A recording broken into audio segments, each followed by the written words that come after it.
All right, here we go.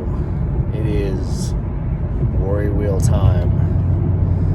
Time to think about all of the things that have developed today.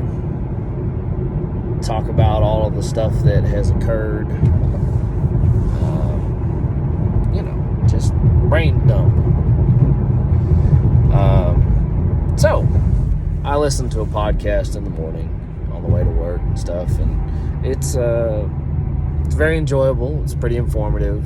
It is the news based on Christian worldviews.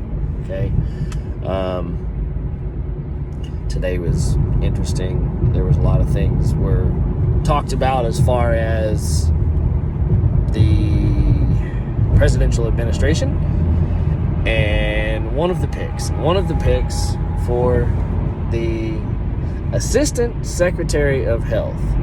So just first of all, let's just let that part sink in, that not only is the secretary, which most people would, I don't want to try and minimize those out there that are secretaries, but most of the time a secretary is an assistant to another individual that will, take the calls, do the administrative duties and such, and, they do secretarial things. So, is there that much stuff? I don't know. I've never held the position of Secretary of Health. Maybe there is a lot of stuff that the Secretary of Health needs help doing, so they have an Assistant Secretary of Health. Regardless, that's not why I brought this up. The reason I brought it up is because the pick for the Assistant Secretary of Health, I don't believe was made based on the merits of the individual. And I don't know a lot about this individual. It's Dr. Rachel Levine. Okay, and I haven't had a chance to look into any of this. I've been at work all day. It's been a very busy day. We'll probably get into that as well. But at the moment we're discussing this, and Rachel Levine is being touted as the first openly trans member that would be confirmed by Congress. Okay, let's just keep that in perspective here. The key part of that is it's not that, this is a groundbreaking doctor that has done amazing advancements in health. No. That's not why this person was chosen, or at least I don't believe that's why this person was chosen. This person was chosen because of her sexual orientation, which is what I've seen a lot of what the media, at least, has portrayed with President Biden. Yes, I said President Biden. With his choices for office it has to do with a person's ethnicity, their sexual orientation, their sex.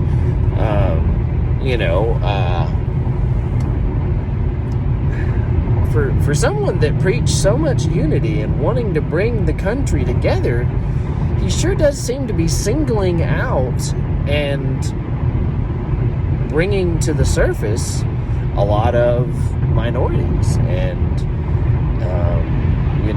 making sexual orientation now something that is, has to be considered in order to choose someone for office. Or is it a woman? We now have our first female vice president of the United States. Sure, it's a great thing. But why does it have to be our first female vice president? Why can't it just be the person that was the most qualified, that everybody agreed was the best pick for that for that job. I mean, that's how most jobs are selected, right?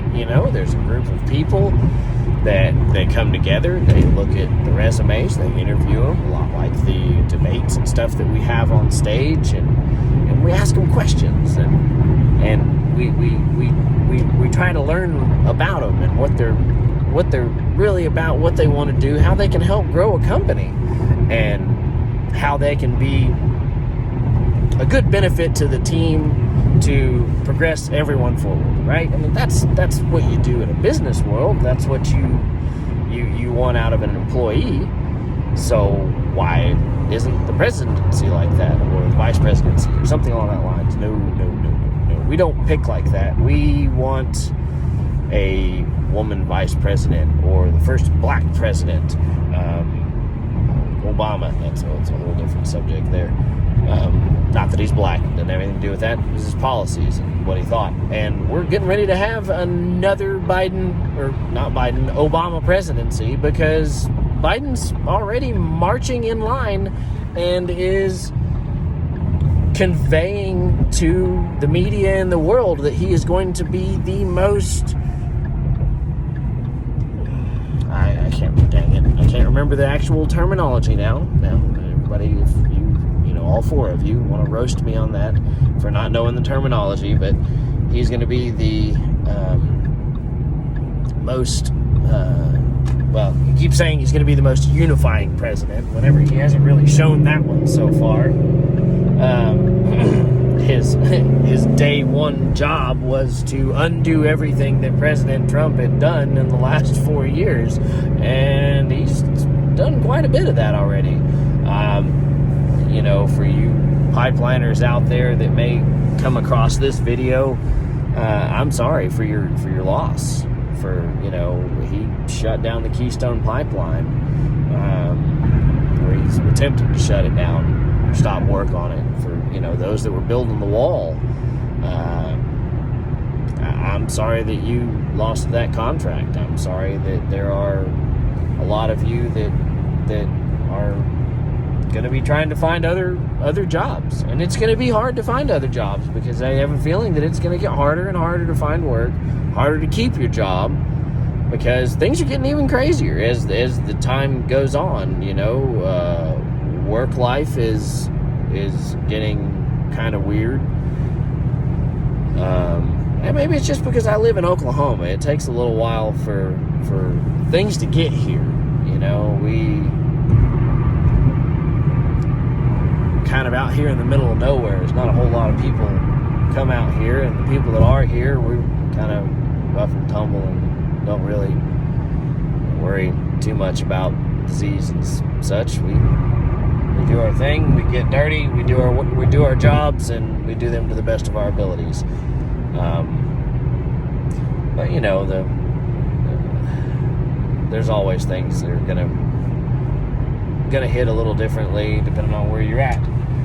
But so I'm going on a real rabbit trail today. I'm having trouble maintaining my thought patterns here, but I hate what his opening moves were to stop the Keystone Pipeline, to shut down the work on the wall.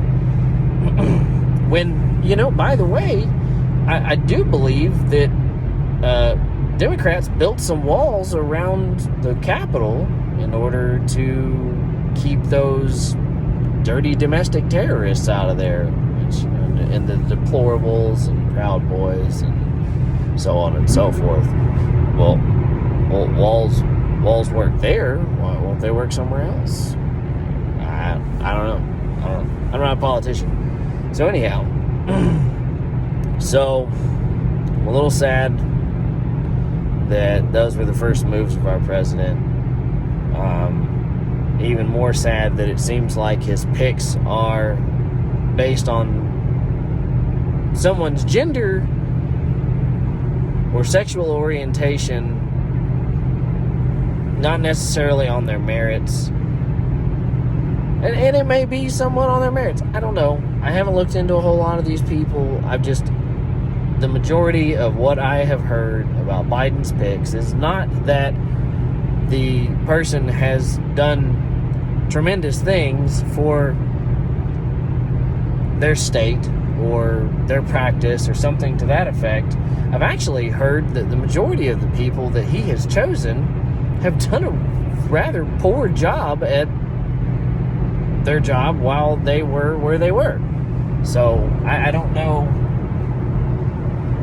I don't know why these people were chosen, for what reason, but it is what it is. I don't have a choice in the matter. I don't have really a say in what his choices are.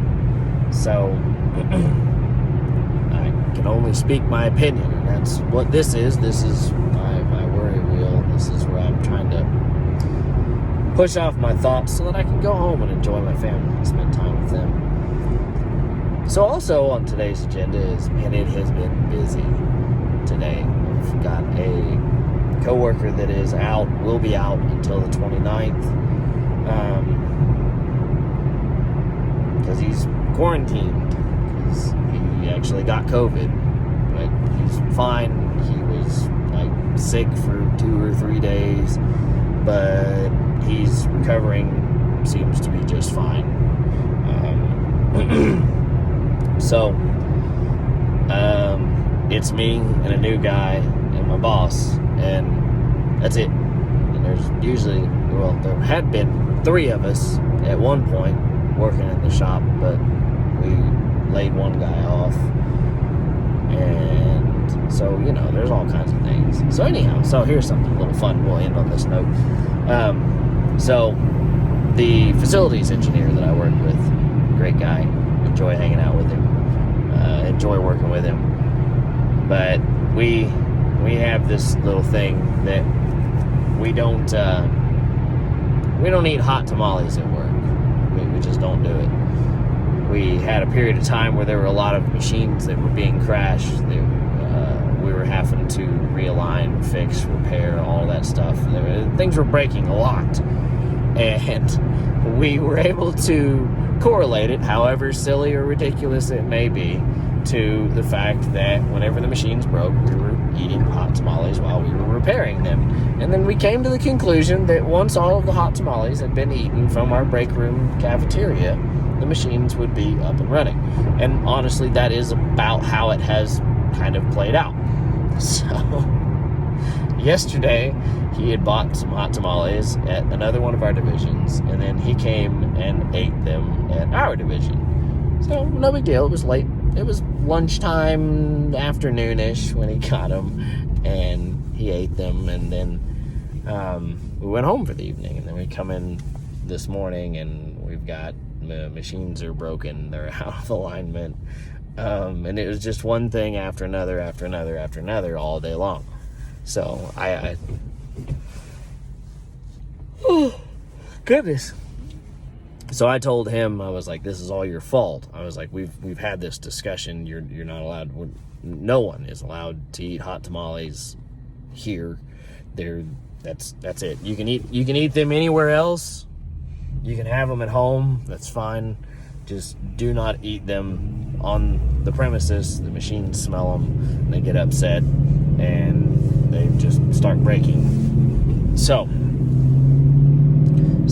if you work in maintenance and you deal with CNCs, don't eat hot tamales. Hot tamales are bad for machines.